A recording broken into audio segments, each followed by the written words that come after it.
పాత పాల్వంచ శ్రీ వెంకటేశ్వర స్వామి దేవాలయంలో ఘనంగా వార్షిక బ్రహ్మోత్సవాల ప్రారంభం. పూజల్లో పాల్గొన్న రాష్ట్ర Markfed director, DCMS chairman Kothavala.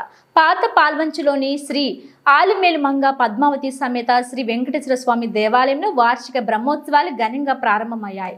ఈ నెల 10వ తేదీ నుండి 13వ తేదీ వరకు జరగనున్నాయి.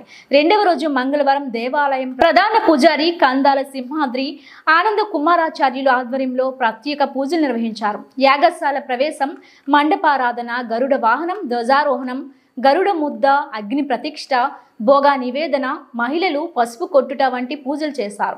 ఈ పూజా కార్యక్రమాల్లో రాష్ట్ర Markfed director, DCMS chairman Kothavala Srinivasarao సతీమణి విమలాదేవి దంపతులు పాల్గొని పూజలు చేశారు.